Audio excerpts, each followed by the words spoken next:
continuando con las actividades del día de hoy, pues como ya oyeron, el doctor va a estar siendo grabado ahorita. Entonces, doctor, no se ponga nervioso. Lo bueno es que no hay cámaras.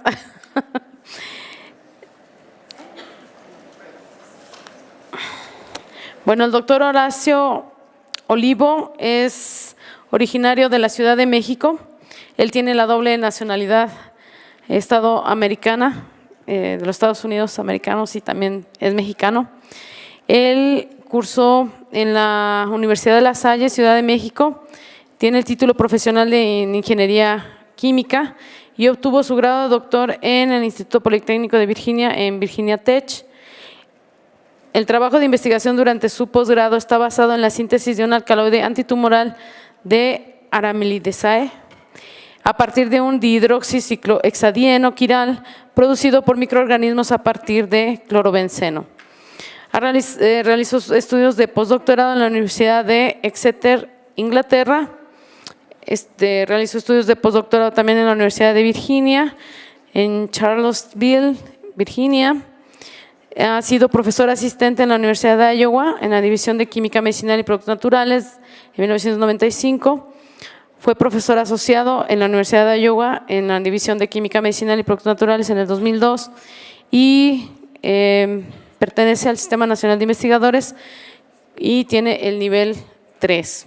El doctor Olivo ha graduado a varios estudiantes doctorales, 2 de ellos mexicanos, el doctor Francisco Velázquez, químico de la Universidad de Guadalajara y actualmente científico del Laboratorio de Investigación Merck, y al doctor Rodolfo Tello, químico de la Universidad Veracruzana, actualmente profesor asistente en el Tecnológico de Nuevo México. El doctor Olivo ha publicado más de 60 trabajos en revistas internacionales de investigación. El doctor Olivo también ha tenido a más de 3 investigadores internacionales en su laboratorio, la mayoría de ellos mexicanos. También ha tenido 4 estudiantes de posgrado mexicano gozando de estancias de 1 año en su laboratorio y varios de ellos han sido auspiciados a través del CONACYT. La investigación que hace el doctor Olivo se centra en la síntesis de productos naturales y no naturales con actividad biológica única y significativa. Muchas de ellas, de esta síntesis, se caracterizan por tener un paso en el que se emplea una enzima o un microorganismo para realizar una reacción química, y pues eso los hace ser muy selectivas, que solo las enzimas, bueno, pues pueden llevar a cabo. Esta es la tercera vez que el doctor nos honra con su presencia, entonces pues ya es un invitado declarado aquí a nuestro evento. Doctor Horacio, esperamos que la bienvenida que te hayamos hecho haga que vuelvas a regresar la siguiente ocasión. Y pues bueno, estamos muy honrados de que te encuentres aquí con nosotros. Pues démosle un caluroso aplauso al doctor Horacio, por favor.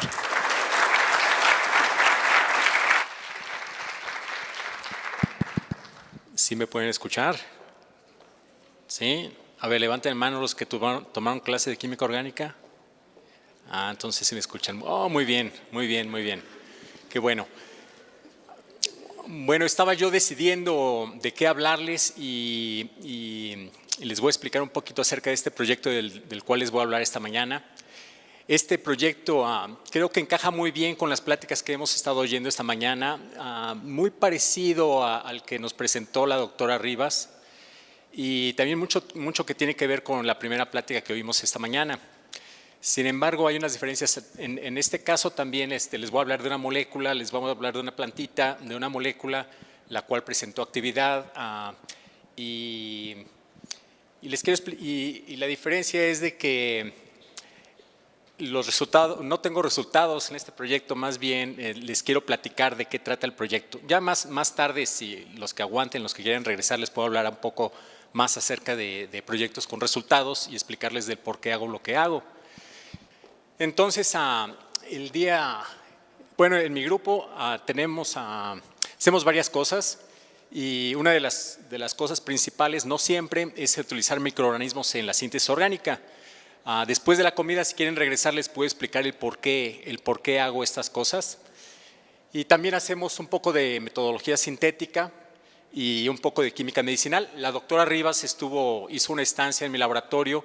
En ella hizo unos compuestos muy complicados y los cuales requerían de unos espectros bastante complicados en OIDIF que solamente ella los puede volver a repetir. Y afortunadamente, pues coincidieron estas moléculas con su grado de expertise. ¿Cómo se dice en español? Disculpen mi español, pero después de pasar tantos años allá. ¿Expertise también se dice en español? Bueno, ya la estamos adoptando. Bueno, entonces, pues a veces las coincidencias son bastante curiosas. Por eso se llaman coincidencias, ¿verdad? Coinciden.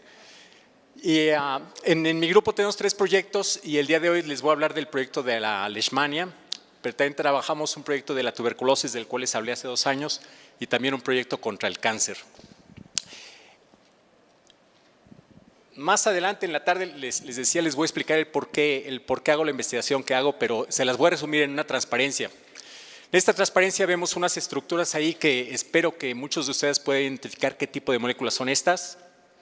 ¿Quién puede identificar estas moléculas? Aquí adelante no se vale que respondan. Son de tipo, muy bien.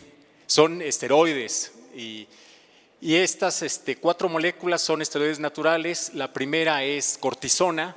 Si han oído de la cortisona, es un antiinflamatorio muy importante.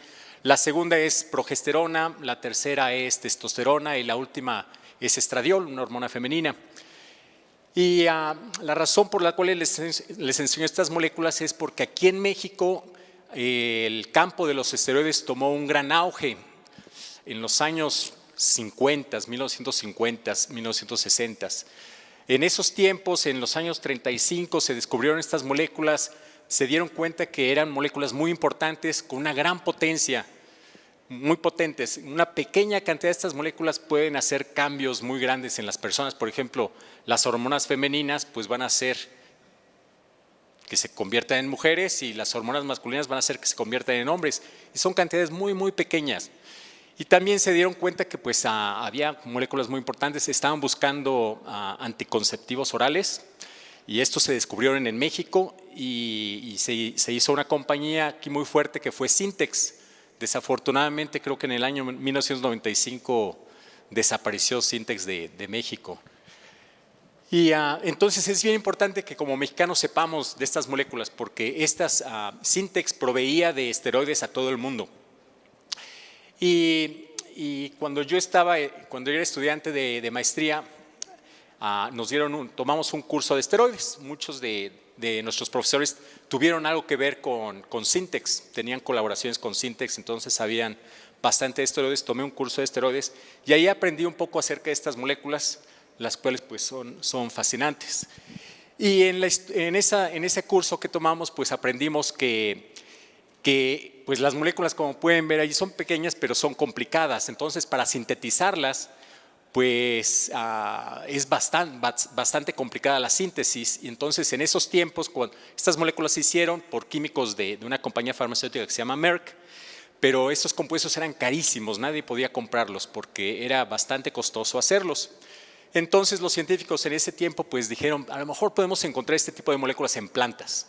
Entonces hicieron un screening de plantas y pues no encontraron esteroides hormonales en las plantas, pero sí encontraron una molécula muy parecida al esteroide que es la diosgenina, que es la primera molécula que tengo aquí a mano izquierda. Y esa molécula se encuentra en una planta mexicana que es el barbasco. Entonces hubo un profesor allá en Estados Unidos que tuvo la idea de cómo convertir la diosgenina en hormonas, en compuestos hormonales, esteroides hormonales. Y ese profesor es Russell Marker. Entonces este proceso se le conoce como la degradación de Marker. Y este señor pues vino a México y aquí habló con unos inversionistas y empezaron una compañía y fue Syntex, y unos pequeños laboratorios de análisis hormonales se convirtió en una farmacéutica muy importante para México. Y entonces aquí ven la diosgenina y ahí de color pues yo lo veo morado. Tenemos dos anillos extras que había que quitarlos y en 3 pasos Marker ideó cómo quitar esos anillos y de esa forma pudo hacer progesterona y a partir de la progesterona pudo hacer muchos otros esteroides. Pero había un problemita. El problemita era que a partir de la progesterona se podían hacer muchos esteroides, pero había un compuesto que no se podía hacer. y ese compuesto es el primero que tenemos a mano izquierda, que es la cortisona. Y aquí tengo esto. Este es el anillo A, este es el anillo B, el C y el D. Entonces la posición 1 pues va a estar en el anillo A. La posición 1 es esta. 1, 2, 3, 4, 5, 6, 7, 8, 9 y 10 son los anillos A y B. Y luego esta posición es el carbono 11. El carbono 11 está en el anillo C. Entonces, como pueden ver, en esta molécula tenemos un oxígeno en la posición 11, en el carbono 11. Y estas moléculas no tienen ningún oxígeno, no hay dobles enlaces, no hay nada. Entonces, pues no tenemos muchas reacciones en los libros de química orgánica para poder funcionalizar ese carbono, el carbono 11. Entonces no había manera de hacer cortisona. En esos años se descubrió que la cortisona era muy útil, era un compuesto antiinflamatorio muy útil. La gente ya grande, de la tercera edad, pues empieza a sufrir de problemas de inflamación en las articulaciones, empiezan a caminar más lentamente, ya no pueden subir escaleras, etcétera. Les daban una inyección de cortisona y estas personas podían correr. Entonces estas gentes querían cortisona, pero no estaba disponible, el costo de estas moléculas era muy alto. Entonces este fue un problema, ¿no? ¿Cómo poner ese oxígeno en estas moléculas? Y pues hubo un descubrimiento por la compañía de Upjohn, que también ya desapareció, que estaba en Kalamazoo, Michigan, cerca de Iowa. Y estas gentes en esta compañía farmacéutica se les ocurrió utilizar microorganismos. Entonces encontraron que con este microorganismo, si lo alimentaban con progesterona, este microorganismo ponía aquí un hidroxilo en el carbono 11. Esto fue lo que me contaron cuando yo estudiaba la maestría en la UNAM junto con Gabriel Cuevas, un profesor que lo acaba de mencionar la doctora Verónica Rivas. Y pues yo casi me caigo de mi asiento. Gabriel me sostiene, me dice, ¿qué te pasa? ¿No? Y le dije, no, ¿cómo es posible que utilizando microorganismos los microorganismos sepan cómo poner hidroxilo en el carbono 11? Y entonces me llamó mucho la atención este tipo de cosas que los químicos no sabemos hacer, pero los microorganismos sí lo saben hacer, los microquímicos, ¿no?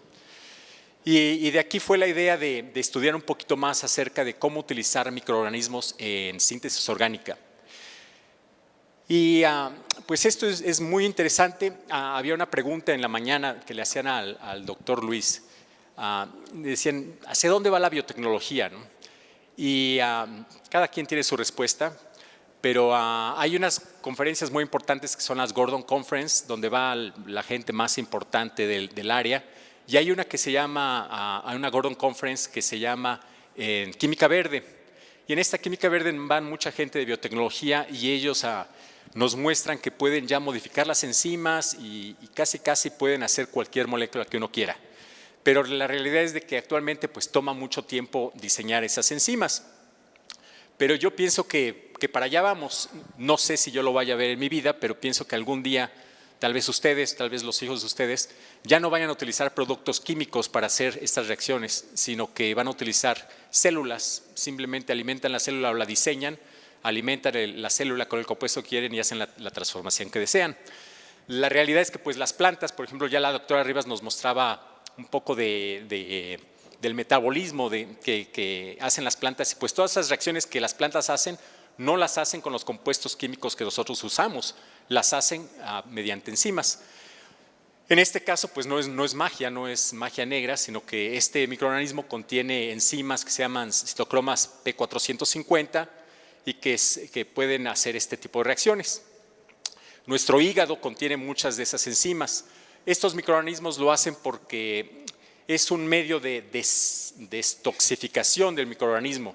Eso mismo hace nuestro hígado. Muchas veces tomamos nosotros compuestos que son exógenos, que son ajenos a nuestro organismo, y nuestro cuerpo se tiene que deshacer de esos compuestos. Entonces pasan por el hígado, donde tenemos muchísimas enzimas, y ahí se hidroxilan, se glucuronidizan, y de esa forma esos compuestos se vuelven más solubles en el agua y entonces de esa manera los podemos eliminar.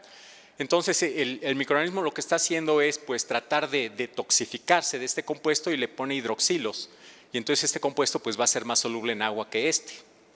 pero nosotros pues, lo podemos utilizar para hacer, por ejemplo, en este caso, cortisona. Pero más adelante les hablaré de esto. El proyecto que les quiero hablar hoy es un proyecto que tengo en colaboración con un profesor colombiano, con varios profesores en Colombia. Uno de ellos es Fernando Echeverry, del cual tengo una gran admiración. A él lo conocí de hace muchos años en la Ciudad de México y siempre me ha impresionado. Él da unas pláticas muy interesantes, muy amenas. Es un tipo muy ameno. Y precisamente si ustedes hacen una búsqueda en YouTube, una vez en Colombia yo grabé una de sus pláticas y la puse junto con su presentación. La tengo en YouTube, entonces la pueden encontrar y se pueden dar cuenta de lo que les estoy hablando. Entonces, este profesor Fernando Echeverry y otro profesor que no es Pablo Escobar, es Adolfo Escobar, ten cuidado, y me contactaron y me platicaron de este proyecto y el cual me interesó bastante, estoy muy emocionado. Y es contra la leishmania, es un proyecto y la leishmania es una enfermedad causada por parásitos y estos parásitos se transmiten en unos mosquitos que son muy pequeñitos. Y esto ocurre en países pobres, incluyendo a México, países en América Central y otros países en América del Sur, y también en otros países como en el África y también en el sur de Europa. Y pues estas enfermedades son enfermedades tropicales o enfermedades que en inglés le llamamos neglected diseases, o sea, enfermedades que son ignoradas. Son enfermedades ignoradas por la industria farmacéutica. La industria farmacéutica, pues el interés de ellos es hacer dinero. Entonces, a ellos no les preocupa tener drogas, tener medicamentos para curar enfermedades de la gente pobre. Ellos prefieren curar enfermedades de la gente rica para poder tener un profit, para tener una ganancia, ¿no? Y mi forma de pensar pues es de que nosotros en las universidades pues duramente vamos a poder competir con la industria farmacéutica. Sí podemos competir. Hay varios casos en Estados Unidos y en Europa donde en las universidades se han creado medicamentos, ¿no? Entonces sí se puede competir con la industria farmacéutica, pero yo pienso que yo aún no estoy comprado por esas ideas. Yo pienso que la función como profesores, nuestra función es enseñar, no es hacer dinero. Creo que si yo quisiera hacer dinero, pues mejor me voy a trabajar en la industria farmacéutica, pero claro que sí me gusta hacer dinero, pero tengo otros intereses, ¿no? Mis intereses es educar a los estudiantes, es pasar mis conocimientos, es hacer nuevos descubrimientos y pienso que algo que lo podemos hacer de una forma dirigida. ¿Por qué no nosotros en la academia, en las universidades, pues poner nuestro granito de arena para curar estas enfermedades ignoradas, ¿no? Y entonces por esa razón estoy trabajando en este problema. Entonces un poquito de cosas acerca de la leishmaniasis es de que les dije que se transmite por un parásito, el cual está infectado más bien el mosquito está infectado con el parásito de leishmania. Y estos parásitos, pues, sí, ustedes han oído, esta persona es un parásito, ¿verdad? ¿Qué es? ¿Cuándo llamamos a alguien un parásito? Esa persona no hace nada, esa persona es un vividor, ¿no? Vive del otro. Entonces, eso hacen estos organismos, viven de otros y los dañan. Y esa es las leishmanias. Y son infectadas por estos mosquitos. En la siguiente transparencia tengo una foto del mosquito son muy pequeñitos, que tienen un vientre transparente y estos mosquitos son chupasangre. Chupan sangre y te dejan el parásito si es que están infectados. Entonces se puede ver, se vuelven rojos cuando ya chuparon la sangre.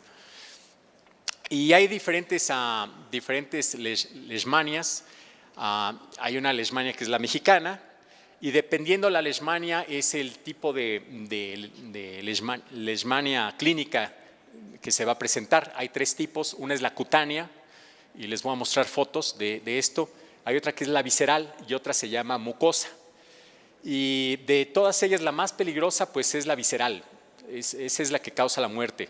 Las otras no causan muerte, pero de todas maneras dejan heridas muy graves, dejan desfiguraciones en la piel y pues eso es traumatizante, creo yo, para el paciente y pues va a causar bajo en el nivel, en la calidad de vida de la persona, ¿verdad?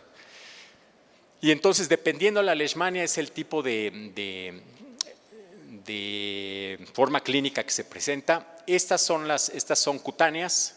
La visceral, que es la más peligrosa, es debido a estas otras leishmanias, y la mucocutánea es una horrible que ocurre en la nariz. Esto afecta como a 2 millones de gentes en la población del mundo. No es mucho, pero pues sí es preocupante, especialmente cuando ocurre en nuestros países, ¿no? O cuando le ocurre a alguna persona que nosotros conocemos. Esta es una foto del mosquito, muy pequeñito, pero muy grave. Y estas son fotos de los casos de leishmania cutánea. Entonces, como pueden observar, causa unas úlceras, casi un hoyo en la piel, y en la nariz, por ejemplo. Esto desfiguran a la gente, les queda todo un hoyo. Pero el cuerpo tiene sus defensas y generalmente, aunque no sea tratado, de todas maneras el cuerpo sobrevive, pero de todas maneras pues va a dejar estas marcas. Entonces pues esto no es nada deseable, ¿no? Y existen varios medicamentos para tratar la leishmania. Uno de ellos es el antimonio pentavalente. Es de primera línea, es lo primero que le darían a la persona que tiene una leishmania cutánea. Y hay otros compuestos como la anfoteresina B y el isotionato de pentamidina, y esas 3 drogas tienen que ser inyectadas. Pues entonces ahí ya es una desventaja, ¿no? No queremos inyectarnos, preferimos tomarlo oralmente o ponerlo en una cremita. Y otro compuesto es la miltefosina, que es así, se puede tomar. Y el problema especialmente de la primera droga es de que causa resistencia. Las cepas se vuelven resistentes a las drogas. Esto pues es común con estas enfermedades infecciosas, y esto ocurre porque el paciente no trata completamente, no lleva a cabo el tratamiento de una forma completa, lo deja a medias, y esto puede ser por diferentes razones. Una de ellas puede ser simplemente falta de educación, otra falta de dinero, simplemente no tienen acceso a las medicinas, y entonces esto crea un gran problema del que ya oímos también en la plática previa. Entonces pues hay una gran necesidad por encontrar nuevos medicamentos. Y también tienen efectos secundarios bastante graves, y la anfoteresina tiene un costo alto. Entonces también pues uno tiene que pensar en que si vamos a hacer un medicamento para un país pobre, para pacientes pobres, pues nuestro medicamento tiene que ser hecho de una forma muy eficiente. Creo que una pregunta para la doctora Rivas, que ya no le estamos dando tiempo de que conteste, no se vale, pero luego vamos a tener tiempo. Yo el problema que veo es, tienen un compuesto muy interesante, ¿no? Con una estructura bien interesante, pero mencionó que es difícil de aislar. Entonces la pregunta es, ¿y cómo vamos a solucionar ese problema? Síntesis, sí, pero la síntesis puede ser muy costosa. Entonces, pues ahí vienen los retos para ustedes, ¿no? ¿Cómo le vamos a hacer? ¿Cómo vamos a hacer para obtener ese compuesto complejo de una forma rápida, de una forma económica? Y eso pues se los dejo a ustedes. Y este es el caso de este. No es tanto el caso de aquí, más bien en este proyecto hay una solución a ese problema, y es de lo que les voy a contar el día de hoy. Pues resulta que este equipo de colombianos están en la Universidad de Antioquia. Aprendí que se pronuncia Antoquia, creo que muchos de nosotros que no sabemos decimos Antioquia, pero es Universidad de Antioquia, allá en Colombia. Y ellos tienen buen dinero, están muy bien equipados. No todos en Colombia están equipados, pero estas gentes sí son muy productivas. Y entonces, por medio de una forma de trabajar muy similar a lo que nos contó la doctora Rivas, pues encontraron estos compuestos también diterpenos, compuestos de 20 carbonos, Y ellos lo aislaron de esta planta que se llama Bacaristola, que es de Antofagasta en Chile, del norte de Chile. Y esta molécula también ya había sido aislada anteriormente, no por el profesor Domínguez, sino por el profesor es Aurelio San Martín. Aurelio San Martín él es chileno. Y en 1980 creo que los años coinciden. Entonces estas moléculas ya eran conocidas, pero en aquellos tiempos, pues generalmente, igual que en México, muchas veces se aislaban las moléculas, se publicaban estas estructuras y ahí quedaba todo. Y actualmente, pues creo que tan importante como saber la estructura es saber para qué sirven. Y también otro problema es de que si no las probamos contra lo que queremos, pues no vamos a saber si sirve o no. Y creo que ahí hay en inglés llamamos bottleneck, ahí hay un problema, ¿no? De cómo saber para qué son buenas las moléculas.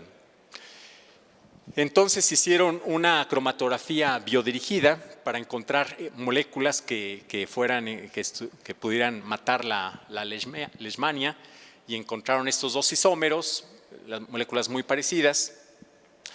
Y pues como pueden ver, pues a pesar de que simplemente son diterpenos, son moléculas no muy complicadas, pues de todas maneras tienen varios centros quirales, aún así está complicado el sintetizarlas.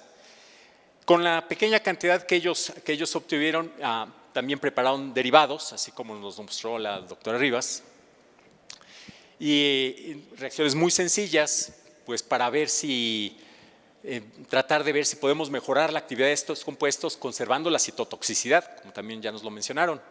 Entonces, pues lo que ustedes se puedan imaginar, ¿no? Si tenemos un doble enlace, pues lo podemos hidrogenar, ya tenemos un derivado. En este caso tenemos el doble enlace, lo podemos epoxidar, ya tenemos otro derivado. Esta es la reacción de Jones, oxidamos el alcohol hasta el ácido. Podemos tomar ese ácido y hacer la epoxidación y ahora ya tenemos cuatro análogos que probar. Entonces ellos allá en Colombia utilizan la Leishmania panamensis, que es la que les afecta en ese país. Y en este caso utilizaron células 1-937, que la doctora Rivas les puede dar una explicación más de esta. No, yo no, porque no tengo sus estudios, pero es para medir citotoxicidad. Entonces queremos un número alto aquí y un número bajo acá, y este es el índice de selectividad.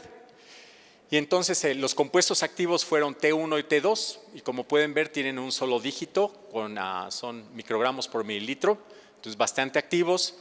PER3 es cuando hacemos el epóxido, pues no cambia mucho la actividad, pero si oxidamos, PER4AP, si oxidamos el alcohol al ácido, entonces el compuesto ya es inactivo. Y PER6 también conserva la actividad. Aquí está, entonces también si hidrogenamos no hay mucho cambio en la actividad. Entonces con eso empezamos a aprender un poquito acerca de la estructura-actividad de estos compuestos. Ya vemos qué importancia, pues parece que es bastante importante el alcohol y no es tan importante lo que tengamos acá de este lado de la molécula. Allá estas gentes que son químicos de plantas naturales, ellos tienen un programa, tienen un instituto que se llama Programa de Estudio y Control de Enfermedades Tropicales y tal vez muy similar al Departamento de Química Analítica allá en Monterrey, ¿no? Donde tienen pruebas biológicas pues, para determinar la actividad de estos compuestos. Y ellos tienen un modelo animal que lo hacen en hámsters. Ellos no utilizan los ojos de los ratoncitos, sino que encontraron que ellos pueden infectar a estos hámsters en la espalda. Entonces les cortan el cabellito al hámster y los infectan con la leishmania y luego pueden hacer sus ungüentos con diferentes concentraciones del producto natural y pueden determinar si la actividad de estos compuestos. Entonces healing es mejora. Entonces dicen hay una mejora improvement es mejora, aquí es curación. Curación, le llaman curación si la herida desaparece a un 100%. Mejora si la reducción de la úlcera es mayor al 30%. Dicen que hay una falla, el compuesto no sirve si la reducción de la úlcera es de menos del 30%. O relapse es cuando vuelve a ocurrir la enfermedad, que puede desaparecer pero al rato vuelve y a lo mejor hasta vuelve más fuerte. Entonces esto es tal vez hasta peor que que falle. Y esto fue lo que encontraron. Entonces,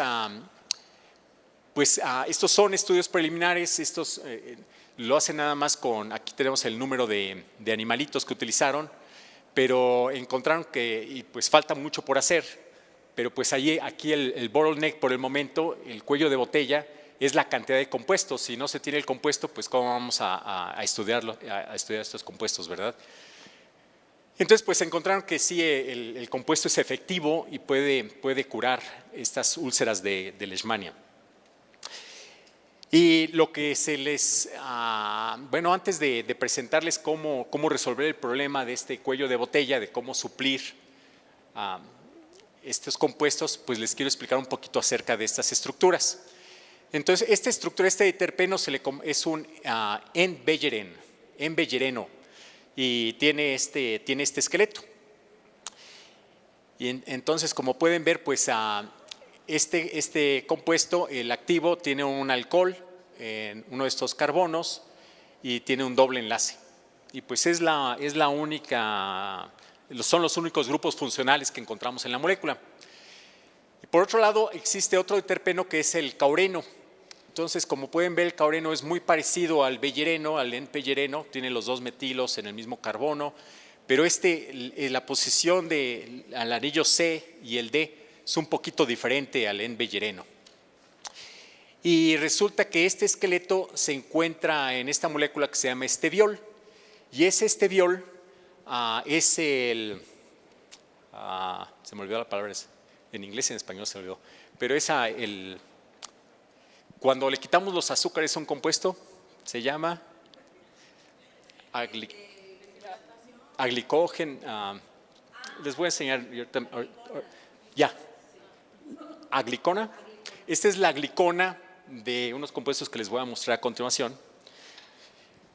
Y como pueden ver, estas moléculas, pues tenemos aquí este diterpeno, y en este diterpeno están unidos azúcares. Este es el dióxido y este es la rebaudioside A. Y si se dan cuenta, pues tienen el mismo esqueleto. Y estos compuestos se encuentran en esta planta, que es una planta del Paraguay, que es una planta que nos ha utilizado la gente de Guaraní por más de 1500 años. Y estos compuestos resultaron ser tener unos poderes de endulzamiento mucho mejor que la glucosa. Entonces se ha comercializado, creo que aquí en México también lo venden, ¿verdad? Como stevia, al menos allá en Estados Unidos le llaman stevia, y esa stevia pues es una mezcla de compuestos, pero lo interesante es de que todos ellos tienen el mismo aglicón. Entonces, si quitamos los azúcares a la molécula, pues nos vamos a quedar con el mismo aglicón. Entonces es muy fácil. Ellos en Colombia pues utilizan la planta porque la tienen allí a la vuelta de la esquina. Pero en mi caso, yo fui a Walmart, compré stevia, agarré los sobrecitos y los puse. Bueno, me voy a comprar un bote más grande. Y lo disuelvo en agua, le puse ácido sulfúrico, lo caliento, al día siguiente regreso, hago la extracción. Sin nada de cromatografía, nada más evaporo el solvente, saco resonancia magnético nuclear, el compuesto se ve puro. Únicamente se obtiene el aglicón. Entonces, pues esa puede ser una buena forma de suministrar el esqueleto, ¿verdad? Así como fue la diosgenina para hacer los esteroides, pues aquí estamos utilizando el esteviol para hacer este tipo de compuestos. Entonces sería cuestión ahí para resolver el problema del compuesto, este compuesto antiherpético, sería encontrar una molécula que se pueda convertir fácilmente al esqueleto que queremos, ¿no? Pero pues ese va a ser trabajo de ustedes. Entonces aquí está, bueno, tenemos este compuesto que tiene los azúcares, y en medio ácido pues no nada más se caen los azúcares, sino que hay una transformación, hay un rearreglo de la molécula y se obtiene este compuesto que ahora se llama isoesteviol. Entonces podemos agarrar la mezcla de ribaudioside A y este dióxido, medio ácido, y obtenemos el isoesteviol. Y pues aquí la pregunta que les van a hacer en su examen es, proponga un mecanismo para esta reacción. cómo pasamos del esteviol al isoesteviol. Pero, sí, ¿verdad? Pero aquí está la respuesta, entonces tómale una foto. Aquí está el esteviol, es el que tenemos el alcohol. Tenemos el doble enlace, el ácido carboxílico, si le ponemos medio ácido, pues muchas cosas pasan en medio ácido. Los oxígenos se van a protonar, pero todas esas reacciones están en equilibrio. Pero algo más que puede pasar es que el doble enlace también se protone. Entonces aquí si protonamos el doble enlace, pues hay dos posibilidades. El carbocatión puede estar en este carbono o en este otro. Pero ustedes han aprendido que el carbocatión en el carbono terciario es el más estable. Entonces se forma este carbocatión en este carbono y ahora puede haber un rearreglo. Este enlace carbono-carbono ahora va a saltar y se va a venir para acá.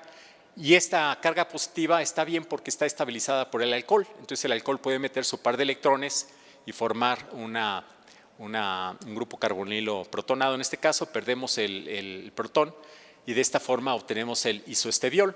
Entonces aquí está en forma tridimensional y aquí está en forma bidimensional. Entonces aquí está el mecanismo.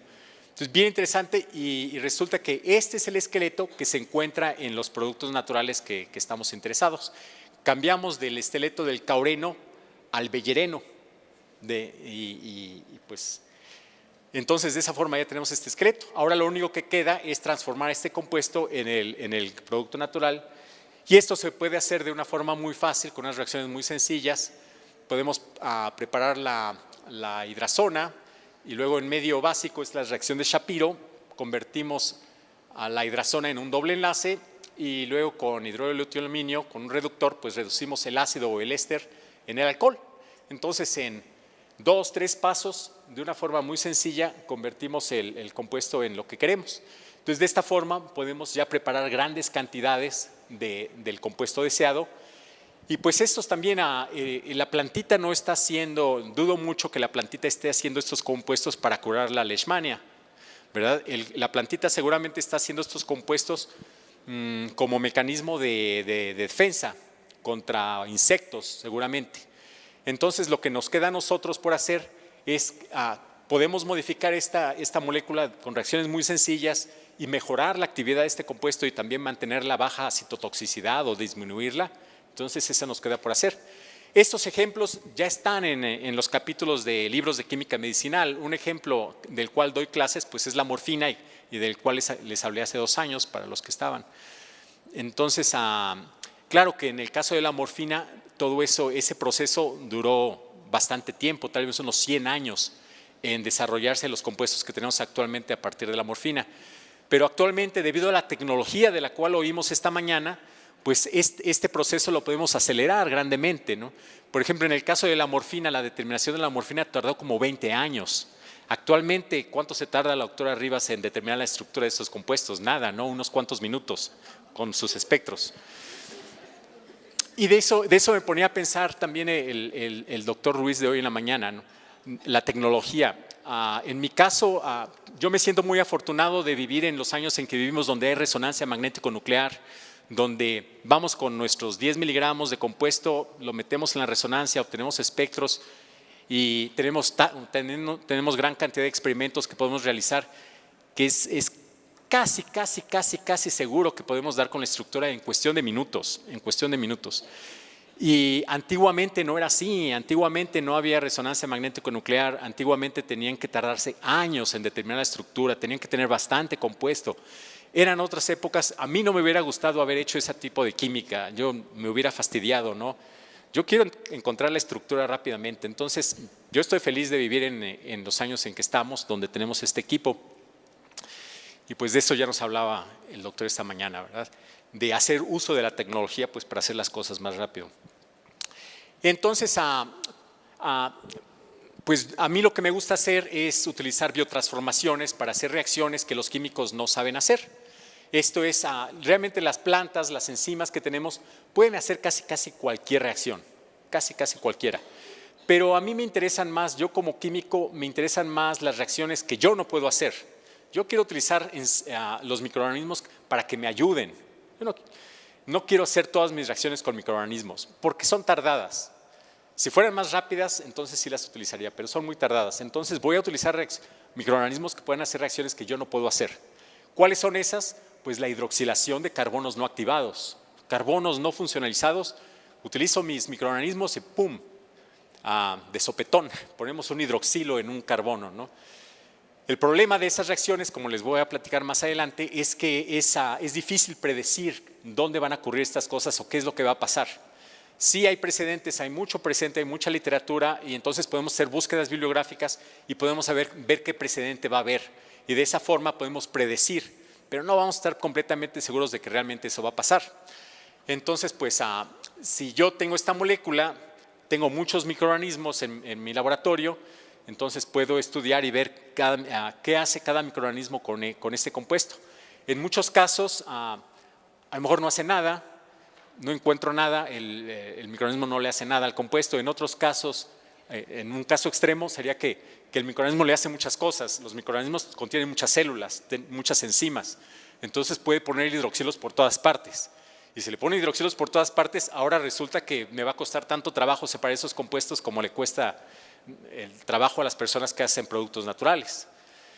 Pero hay casos en los que le damos el compuesto al microorganismo y nada más se obtiene un solo producto. Esas son las reacciones que me interesan a mí. Esas son útiles, donde no voy a tener que hacer mucha cromatografía, no va a haber mucho trabajo por hacer. Pero es difícil predecir dónde van a ocurrir las cosas. Entonces, cuando uno escribe una propuesta, pues allá en Estados Unidos, como en todas partes, me imagino, pues la situación es muy competitiva, ¿no? Para conseguir ese dinero que queremos para hacer investigación. Y es bien, especialmente en Estados Unidos, es bien difícil convencer a la gente que revisa estas propuestas de que voy a obtener buenos resultados. Entonces, seguramente ellos lo que quieren escuchar es de decirles con certeza qué es lo que va a pasar cuando tú lo hiciste un microorganismo. Y la realidad es de que no lo sé. Entonces es difícil conseguir ese dinero, es muy competitivo. Entonces en nuestras propuestas lo que vamos a hacer es pues preparar estos compuestos de una forma química, al menos presentarles eso en nuestra propuesta, decirles que lo vamos a hacer de una forma química, pero la realidad es de que en el laboratorio lo vamos a hacer de todas las formas y ver cuál es la más eficiente.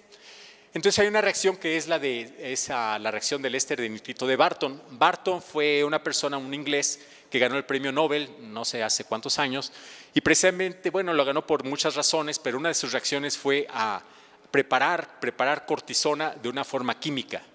Entonces se le ocurrió este tipo de reacciones. Hace reaccionar este alcohol con este reactivo y prepara este compuesto que se llama éster de nitrito, y luego con este éster de nitrito irradia luz y se forma una reacción de radicales libres. Hay un rompimiento del doble enlace de forma homolítico, es decir, cada átomo se queda con un electrón. Entonces aquí el nitrógeno se queda con un electrón y el oxígeno se queda con el otro electrón del enlace. Y luego este oxígeno radical va y toma un hidrógeno radical. Y lo que se observó es que lo toma en la posición 5. Entonces, si empezamos a contar el oxígeno, si el oxígeno es el 1, contamos enlaces. Entonces, este es 2, 3, 4 y 5. En este carbono es donde va a agarrar el hidrógeno radical, el oxígeno, lo toma, se vuelve un alcohol y ahora deja un radical, un carbono radical aquí, y ahí es donde se pega este nitroso radical, este radical de nitroso, y se forma este compuesto nitroso se tautomeriza a la oxima, y esta oxima uno la puede hidrolizar y uno obtiene una acetona. Entonces, de esta forma, pues lo que hicimos realmente fue por un oxígeno, un carbonilo en esta posición 5. Entonces, la pregunta para ustedes, para todos ustedes, no nada más para los que tomaron clase con la doctora Vicky, sino para todos ustedes es, díganme, si hago esta reacción, ¿qué carbono va a ser el que se va a oxidar? ¿Se acuerdan que les enseñé cómo numerar los carbonos, verdad? Entonces, este es el anillo A, este es el carbono 1, 2, 3, 4, 1, 2, 3, 4, 5, 6, 7, 8, 9 y 10. ¿Qué carbono se va a oxidar? ¿Se acuerdan aquí? Pues simplemente hay que contar, ¿no? El oxígeno va a ser 1 y luego contamos quién va a ser el 5. ¿Qué carbono es el 5? ¿Qué posición es el 5?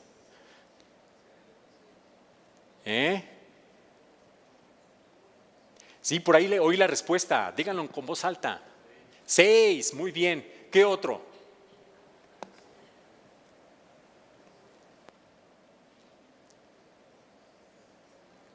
Sí me están poniendo atención, ¿eh?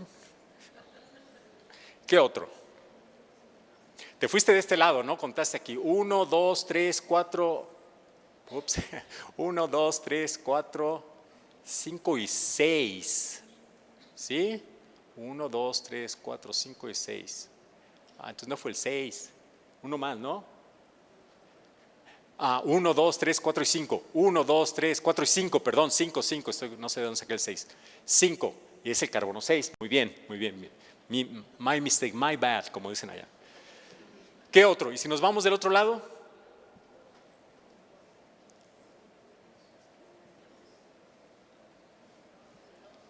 Ya por ahí, 1, 2, 3, 4 y 5. Y este es el carbono 2. Entonces hay dos posibilidades. Aquí nada más puse una. Puse la posición 2, pero en la siguiente pongo las demás. Aquí está cómo ocurre, aquí está el carbono 2 y aquí está el carbono 6. Entonces podemos preparar las cetonas, entonces ya tenemos dos análogos más y luego lo podemos reducir y depende qué reductor utilicemos, podemos obtener el alcohol ecuatorial o el alcohol axial y así de esta forma pues tenemos ya otros derivados y pues son reacciones que si no tuviéramos esta reacción de Barton, pues sería difícil de predecir, ¿no? Estamos realmente poniendo un oxígeno en una posición no activada, lejos de cualquier otra funcionalidad. Y el esteviol, ese compuesto es nada más quitándole los azúcares a los productos naturales. Este compuesto se puede preparar de dos formas. Ya vimos que si ponemos ácido va a haber un rearreglo. Ese rearreglo que les enseñé previamente se llama arreglo de Meerwein. Pero si no queremos que ocurra rearreglo, se puede utilizar una enzima para hacer la hidrólisis de los azúcares o podemos utilizarlo de forma química utilizando periodato de sodio y KOH, hidróxido de potasio. Entonces, de una forma básica se pueden quitar los azúcares sin que haya rearreglo y se puede obtener el esteviol. Y entonces al esteviol pues tenemos un doble enlace con el que podemos jugar, tenemos el alcohol, podemos hacer este tipo de reacciones, aunque el alcohol terciario es muy poco reactivo, pues quién sabe si vaya a suceder, pero si sucede, la pregunta para ustedes, no, ya no les hago la pregunta porque aquí está la respuesta, ¿verdad? Es qué carbono es el que se va a oxidar. Y otras reacciones que podemos hacer es tomar este alcohol y hacer, no este alcohol, este grupo ácido, podemos eliminar el ácido y poner un nitrógeno, eventualmente tener esta amina y teniendo una amina pues podemos preparar estas amidas o teniendo este isocianato podemos preparar ureas y de esta forma podemos preparar una gran cantidad de análogos, una gran cantidad de análogos. Pero pues ahí estamos suponiendo que si hacemos cambios en esta posición vamos a tener compuestos más activos. La realidad es que no lo sabemos, entonces para eso se hacen estos estudios de estructura-actividad. Y creo que ya no pasó. Aquí estaba. Es que creo que no debía haber puesto la transparencia pasada y preguntarles esta, pero aquí está la respuesta. Y pues eso más o menos eso es todo. Tal vez también podemos quitarle este carbonilo y preparar este compuestos. De esta forma podemos ver qué influencia tiene hacer cambios en esta parte de la estructura del compuesto. Y pues lo que les quiero platicar es simplemente qué es lo que hacemos en química medicinal.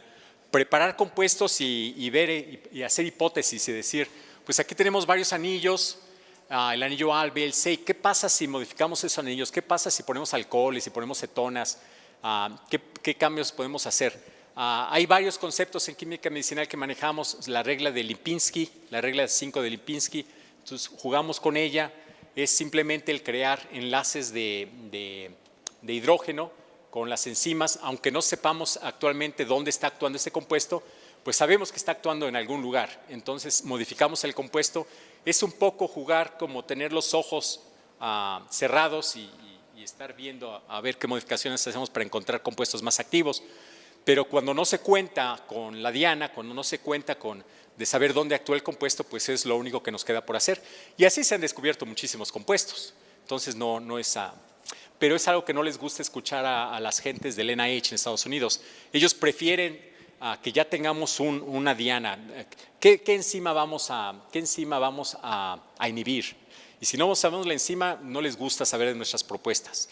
Entonces, pues, pero la realidad es de que no siempre se descubren drogas de esa forma. Hay otras formas en las que uno puede descubrir cosas, pero es difícil convencer a estas gentes. Y entonces, pues, estos compuestos creo que los podemos obtener en gran cantidad y entonces podemos utilizar nuestra colección de microorganismos y ver qué es lo que los microorganismos hacen con estos compuestos y ver si ponen hidroxilos en otras partes y poder jugar con estos hidroxilos y tener muchos otros derivados. Entonces, en esta plática lo que yo quise hacer pues era mostrarles un poquito de qué es lo que estamos haciendo. No hemos hecho casi nada en este proyecto, apenas lo estamos empezando, pero a diferencia de las pláticas normales, tal vez para romper el paradigma, lo que quise hacer era mostrarles qué es lo que se hace en una propuesta y enseñarles y platicarles acerca de la forma en que trabajamos y qué es lo que vamos a hacer y cuál es nuestro objetivo, ¿verdad? Nuestro objetivo es aumentar la potencia de estos compuestos y conservar la baja citotoxicidad o disminuirla. Y también ahí en la Universidad de Iowa, donde estoy, tenemos un lugar donde tenemos unos robots donde de manera muy rápida se pueden estudiar bibliotecas de compuestos. Generalmente estas bibliotecas de compuestos consisten en 300,000 compuestos, cosas así. Pero la realidad es de que en cambio aquí pues nuestra biblioteca, no sé, tal vez hagamos unos 50, unos 100 compuestos. Entonces pues para los inversionistas tal vez ellos van a pensar que si la biblioteca es de 300,000 compuestos, pues va a haber más probabilidad de encontrar algo interesante que en una biblioteca de 50 compuestos. Pero yo pienso que no es cierto, que la realidad es de que ustedes van a encontrar el boleto ganador donde esté, ¿verdad? Puedo tener una cubeta aquí con 300,000 boletos y una cubeta con 50 boletos, pero si el boleto ganador está en la de 50 boletos, no importa que ustedes la busquen en donde están 300,000 boletos, donde la van a encontrar es en el que tiene 50, ¿verdad? Y estas moléculas son muy interesantes porque, como las moléculas que vimos en la plática pasada, tienen anillos. Y esos anillos hacen que las moléculas sean rígidas. Entre más anillos tenga la molécula va a ser más rígida.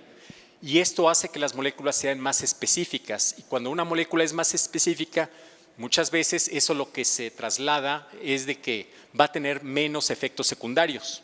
No siempre, pero muchas veces eso es lo que pasa. A veces de lo contrario. En el caso de la morfina tiene varios anillos. Sin embargo, le podemos quitar los anillos y tenemos moléculas que son todavía más activas que la morfina, pero uno nunca sabe, ¿no? Y estos son los nombres de los colaboradores que tengo allá en Colombia. Entonces, Fernando Echeverry, Winston Quiñones, Gustavo Adolfo Escobar, no Pablo, Gustavo. Y Sara Robledo es la que hace los análisis biológicos. Y Meng Wu es nuestro director de nuestro laboratorio donde tenemos estos robots donde pueden hacerse estos screenings con grandes cantidades de compuestos. Entonces nosotros también ahí con la pequeña cantidad de compuestos se los damos y pues ya él los tiene en su colección donde llegan otras gentes a probar, a buscar inhibidores de sus enzimas y pues ahí se cuenta con estas bibliotecas. Entonces eso es todo y no sé si tengan alguna pregunta aquí, les dejo unas referencias. El video de YouTube que les dejo aquí es un video que hicieron los colombianos. Está en inglés, está en muy buen inglés, donde explican a detalle cómo hacen estos ensayos en los hámsters. Le llaman hámster dorado, tiene un nombre científico y parece que estos son muy efectivos para encontrar estos compuestos contra la leishmania. Y les traje un regalito aquí a varias personas, a Vicky, a la doctora Lucy y a la doctora Isabel. Para que lo vean, les puedo platicar acerca de este regalo, si me lo permiten. Este es un DVD de una obra de teatro en la cual participé allí en la Universidad de Iowa. Allá en Iowa también tengo un club de libro en español. Ustedes saben la situación que estamos sufriendo en nuestro país actualmente, me refiero a Estados Unidos, con estas gentes que están en el poder y están surgiendo esos sentimientos reprimidos que mucha gente tiene. pero pienso que lo que nos queda hacer a nosotros es demostrarles que los mexicanos tienen talento y que tenemos mucha cultura y tenemos muchas cosas con las que podemos contribuir en la sociedad, y pienso que es necesario difundirlo. Entonces, de esta forma, pues tengo un club de libro en español en el cual nos reunimos cada mes y leemos un libro, no en un día, sino durante el mes, y lo discutimos el último viernes de cada mes. Y creo que de esta forma pues estamos conservando nuestra cultura, leyendo a nuestras gentes, y también actualmente haciendo una colaboración con una profesora allá en Iowa, que es la profesora Ana Merino, que es española. Ella es poeta y es escritora de libros y de obras de teatro. Nos invitó a participar en esta obra y aquí se las traigo si quieren mostrárselas a sus alumnos más adelante, si luego la quieren compartir, ¿verdad? Y pues para nosotros es algo histórico porque es la primera obra en español en Iowa, pero pienso que es la primera, pero espero que haya mucho más. Y creo que es parte de ese trabajo interdisciplinario del que platicábamos hoy en la mañana. Tuve la fortuna de aprender un poco de la profesora Ana Merino, la escritora, poeta, y también otros actores del teatro, que es el profesor Eloy Barragán, otro mexicano que es profesor de danza allá, y también fue un gran placer para mí el participar con él y otras personas. Entonces fue una experiencia muy bonita. Y pienso que para mí eso me abre los ojos y me deja ver lo importante que es trabajar con otras gentes y lo mucho que tenemos que aprender. Entonces, pues yo los exhorto a que sigan visitando, a que vayan a otras pláticas que sean de áreas muy distintas a las suyas y que hagan preguntas y que hagan amigos, así como yo los hice con los profesores que les mostré anteriormente en mis visitas a esos países. Pienso que uno siempre tiene muchas cosas que aprender de los demás, ¿no? Entonces, con eso los dejo. Muchas gracias por la invitación de volver a venir por acá y ya les prometo que esta fue la última. Si no. ¿Cómo cree, doctor? Ya sabe que aquí lo recibimos con los brazos abiertos. Bueno, chicos, vamos a empezar la sesión de preguntas. Bueno, un aplauso para el doctor Horacio. Y pues lo prometido es deuda. También están las preguntas para la doctora Vero. Si quedan abiertas preguntas pendientes, pues también pueden hacerlas ahorita. Lo mismo al doctor Horacio para poder dar continuidad al programa. Pues ya ven, los inconvenientes que teníamos era el programa de radio, que espero se haya pues tomado bien ahorita los tiempos. Y pues bueno, si hay alguna pregunta, chicos, alcen la mano. Ahorita es su oportunidad. Empiezo a preguntar a ver si de veras entendieron. Hola, buenos días, tardes. Le agradezco por esta conferencia, doctor. Mi pregunta es acerca está combinando estas reacciones químicas que se realizan en microorganismos y en el laboratorio. No obstante, cuando uno utiliza microorganismos, ¿cómo se asegura el rendimiento de la reacción? Porque el microorganismo va a metabolizar nuestros reactivos para utilizarlos él y después degradarlos. Sí, muy buena pregunta. Entonces, la pregunta es acerca de cómo predecir tal vez un rendimiento de estas reacciones cuando se utilizan microorganismos.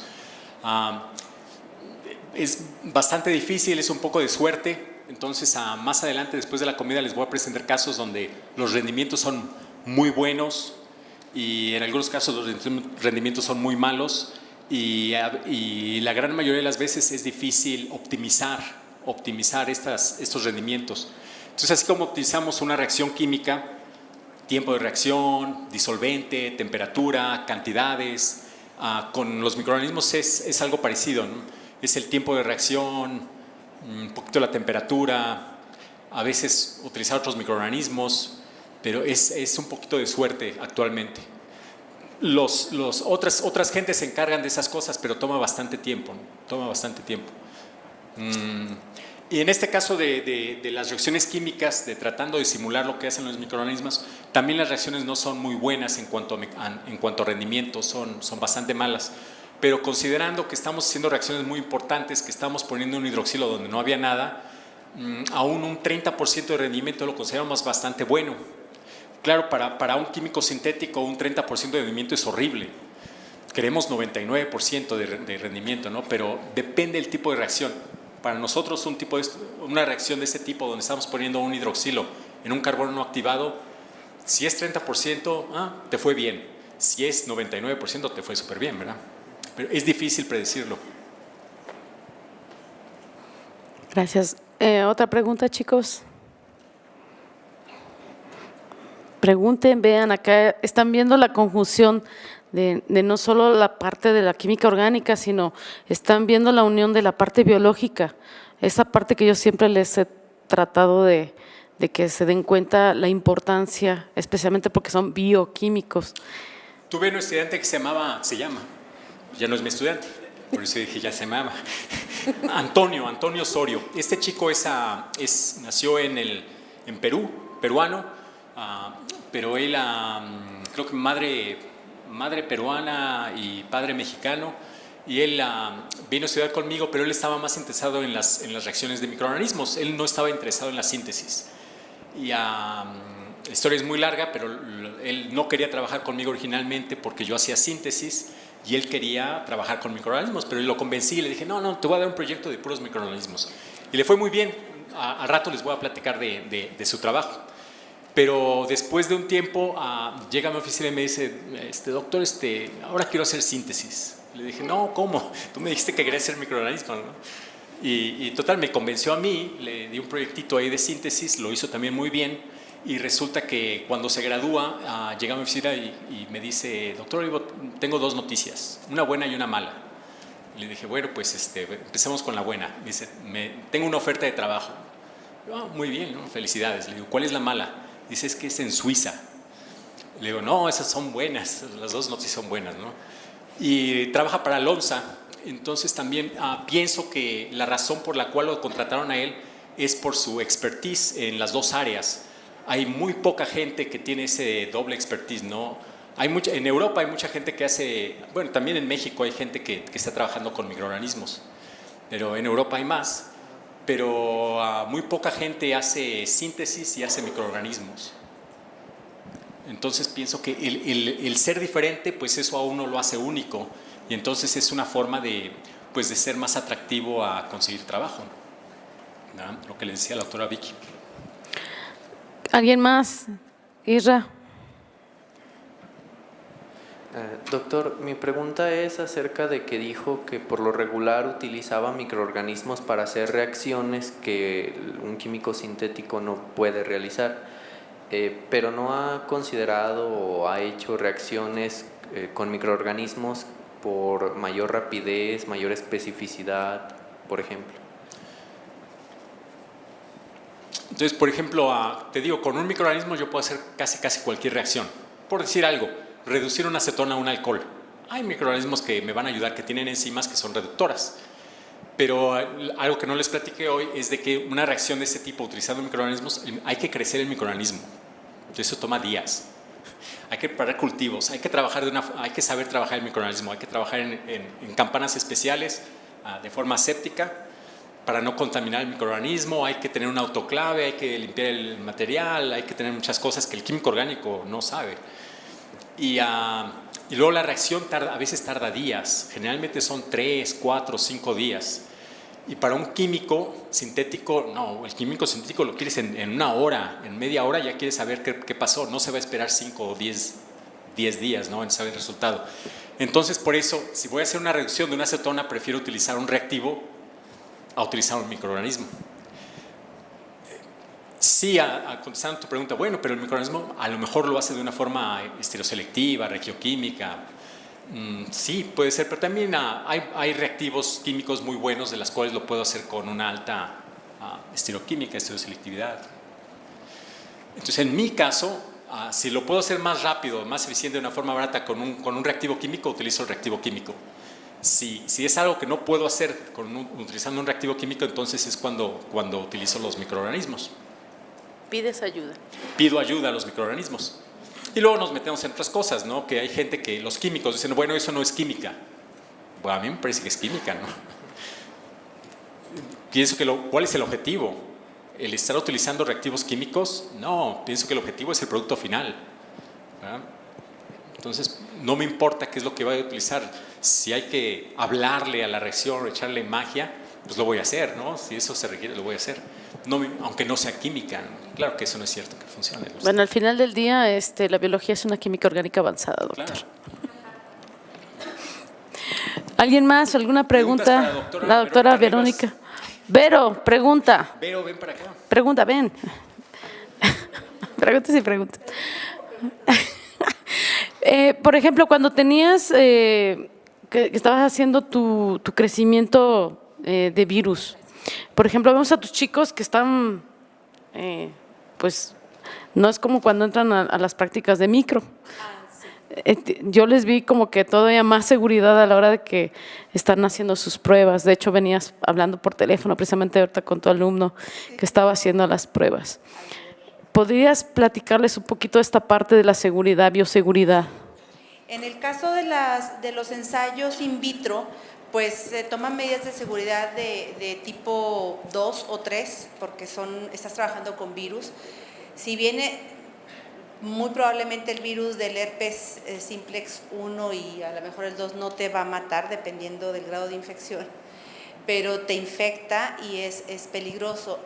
Entonces se tiene que trabajar en un laboratorio con una campana de ciertas características, no las campanas normales que utilizamos para otro tipo de microorganismos. Además, todo tiene que estar en una condición estéril, las personas que trabajan ahí deben de estar bastante bien ataviadas para evitar los contagios. En el caso de la fotografía que mencioné, era para los ensayos in vivo, son procedimientos que se utilizan en este caso porque son ensayos in vivo de ratones infectados con virus, están en un bioterio especializado que fue recientemente formado en la Facultad de Medicina y son las medidas de seguridad que ellos tienen. Deben de ponerse esos trajes, deben de trabajar a cierta hora, a cierta temperatura, con ciertas condiciones, precisamente para evitar cualquier falla en los ensayos biológicos. Recuerden que ahora los ensayos biológicos en vivo, en animales, ahora son muy controlados. No deben de hacerlos solamente porque se les ocurre. Debe de ser muy bien justificado y la cantidad de ratones a utilizar igual. Ya no es igual que antes que se mataban animales a diestra y siniestra. Ahora tiene que estar muy bien justificado el uso de los animales. ¿Qué huelen los bioterios? Huelen a perro. Ay, sí. Huelen muy feo. Los bioterios huelen horrible, pero bueno, yo no entro. Digo, yo por eso trabajo con gente que sabe hacer cosas y eso es muy bueno, estar haciendo, hacer colaboraciones. Siempre tiene uno que estar con los pies en la tierra, hasta dónde puedo llegar y no decir que puedo hacer de todo. O sea, por eso yo me junto con gente que es muy buena y que sabe trabajar muy bien.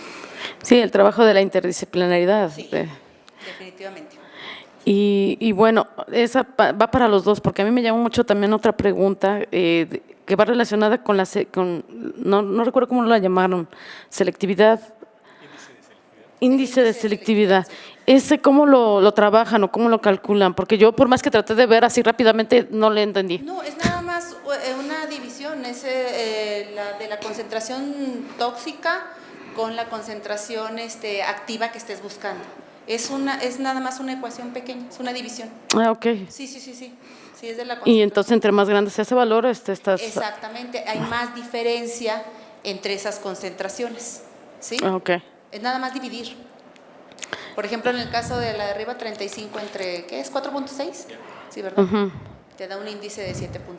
Y bueno, ¿a qué le pueden llamar ustedes? ¿Qué es bueno, malo, regular, excelente? Es 1250. Exacto, o sea, exactamente. Es que ese es un problema, como decía el doctor Olivo, por ejemplo, los del NIH te piden para los compuestos contra el cáncer unos índices de selectividad que difícilmente se van a alcanzar. Los vas a alcanzar. Pero realmente para mí es un error muy fuerte. Hace muchos años tuvimos un proyecto muy bonito que todavía le lloro mucho, pero bueno, se terminó y ya las personas que lo trabajaban ya no están.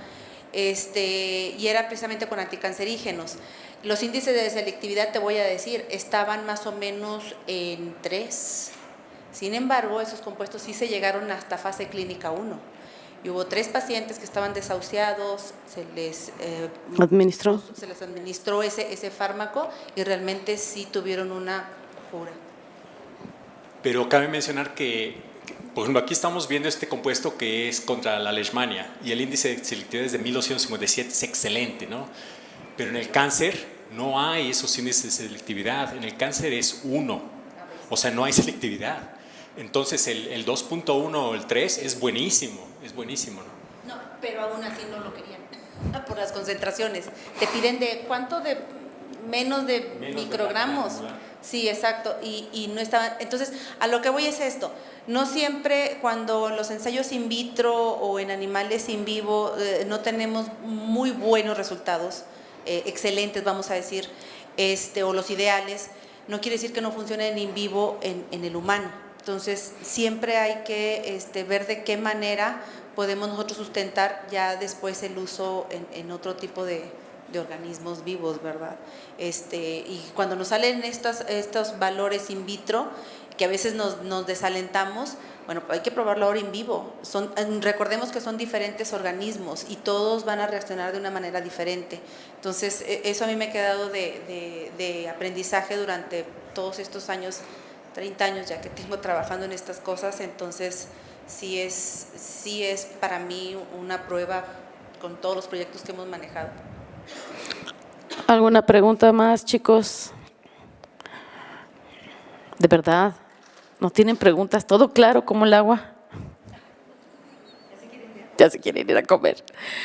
Bueno, si ya no hay más preguntas, la doctora Verónica va a estar aquí con nosotros el día de hoy, no va a poder estar con nosotros todas las sesiones. Entonces, si tienen alguna pregunta, alguna duda, pues no sé, alguna estancia, es decir, también está el doctor Horacio, pero él va a estar acompañándonos más tiempo, entonces tenemos más tiempo para verlo, pero en el caso de la doctora Vero se nos va. Y entonces, aprovechémosla. Ya me motivas. Entonces, si alguien está interesado en el trabajo que está haciendo la doctora, pues bueno, ahorita saliendo igual podemos platicar, regresando después de la sesión en la hora de la comida en la tarde, y pues acérquense a preguntarles. Yo creo que tanto el doctor Olivo como la doctora Vero pues estarían encantados de tenernos en sus laboratorios de investigación. Entonces, si no hay más preguntas, pues pasaremos a entregar el reconocimiento al doctor Horacio por parte de la doctora Lucy Miranda. Bueno, muchísimas gracias. Y como comentaba la doctora Vicky, pues creo que es una gran oportunidad tener a los doctores aquí y bueno, también un honor. Y bueno, yo creo que ustedes también, yo creo que como dice la doctora, pues también aprovechar, si no se animan o más al ratito, pues quieren platicar también con ellos, pues ellos están en la mejor disposición de recibirlos en sus laboratorios, alguna estancia, delfín, tesis, o simplemente ir a conocer los laboratorios. Yo creo que ellos están en la mejor disposición. Bueno, pues finalmente hacemos la entrega del reconocimiento al doctor Horacio. Y bueno, la Universidad de Guadalajara, a través del Centro Universitario de los Lagos, otorga la presente constancia al doctor Horacio por su participación en el tercer Simposio Internacional de Ingeniería Bioquímica en el marco de la Universidad de Guadalajara y del día 30 de mayo al 1 de junio del 2017. Bueno, y le hacemos entrega, doctor, y también un pequeño presente que esperemos que le guste. Bueno, muchísimas gracias. Y nos vemos al ratito a las 4. Los esperamos aquí para continuar con la sesión de ponencias.